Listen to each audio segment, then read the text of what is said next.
বিসমিল্লাহির রহমানির রহিম। মোল্লা ইউনানি হোমিও দওয়াখানার পক্ষ থেকে সমস্ত দর্শকবৃন্দকে অভিনন্দন জানাচ্ছি। আজকে আমি অত্যন্ত গুরুত্বপূর্ণ একটি ভিডিও নিয়ে আপনাদের সামনে হাজির হয়েছি। ভিডিওটি শুরু থেকে শেষ পর্যন্ত দেখলে এর উপকারিতা সম্বন্ধে আপনারা বুঝতে পারবেন, জানতে পারবেন। আজকের ভিডিওটি অত্যন্ত গুরুত্বপূর্ণ। কথায় আছে যে দাঁত থাকতে দাঁতের মর্যাদা নিন। আজকে আমি আপনাদের জন্য দাঁতের একটা মাজন দেব, যেটার দ্বারা দাঁতের ব্যথা, ফুলা, রক্ত পড়া, সান্নিক হওয়া, মাড়ির মধ্যে ফোড়া হওয়া এবং দাঁত মুক্তার মতো ঝরঝকে পরিষ্কার হওয়ার জন্য আজকের ভিডিওটি আপনাদেরকে দিব। একদম সাধারণ জিনিস দিয়ে আপনারা একটা দাঁতের মাজন বানাইতে পারবেন। এইটার দ্বারা দাঁতে কোনো ধরনের কোনো রোগ থাকবে না। তো প্রথম আমি যেই জিনিসটি নিয়েছি এটাকে বলা হয় তামাক পাতা। এই যে এটা তামাক পাতা, 4টা ভাঁজ করা আছে। এই তামাক পাতা আপনারা শুকাইয়া পাউডার করে নেবেন।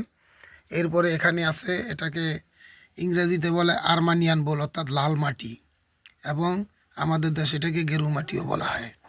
এরপরে যে জিনিসটা, এটার নাম হচ্ছে কর্পূর, ইংরেজিতে এটাকে ক্যাম্ফর বলা হয়। আর এটার নাম হলো গোলমরিচ বা কালো মরিচ, ব্ল্যাক পেপারও এটাকে বলা হয়। তো এই 4টা জিনিস আপনারা দেখলেন, এই 4টা জিনিসকে সমপরিমাণ নিয়ে নেবেন। অর্থাৎ যদি আপনি তামাক পাতা 100 গ্রাম নেন, তা লাল মাটি 100 গ্রাম, কর্পূর 100 গ্রাম এবং গোলমরিচ 100 গ্রাম, এইভাবে সমপরিমাণ নিয়ে নেবেন। আর যদি কম নেন তো কম পরিমাণ নেবেন। প্রথম আপনারা তামাক পাতাকে পাউডার করবেন, তারপরে লাল মাটিকে, তারপরে আপনি কর্পূরকে, তারপরে গোলমরিচকে। এই 4টা যখন একসাথে পাউডার হয়ে যাবে, তখন আপনারা 100 জালি দিয়ে এটাকে সেঁকে নেবেন। যত মিহিন করবেন তত আপনার দাঁতের মাজন ভালো হবে। এমনভাবে করবেন যেন তেল কাম পাউডার হয়ে যায়। এইভাবে পাউডার করে আপনারা এটাকে একত্রে মিশ্রিত করে নেবেন। ইনশাল্লাহ আপনার দাঁতের মাজন তৈরি হয়ে গেল। এখন ব্যবহারের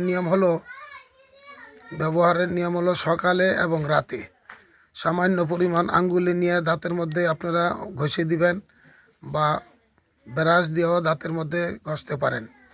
এবং এটা যখন দাঁতের মধ্যে লাগাবেন, কমসে কম আধা ঘন্টা 30 মিনিট পর্যন্ত কোনো পানি লাগাবেন না।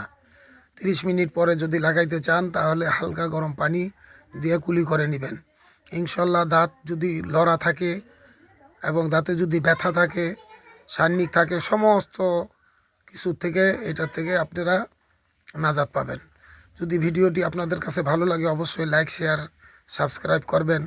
আমি সদগায়ে জারিয়া নেকির নিয়তে আপনাদেরকে ভিডিও দিয়ে থাকি। আপনারা সদগায়ে জারিয়া নেকির নিয়তে ভিডিওটি প্রচার করবেন।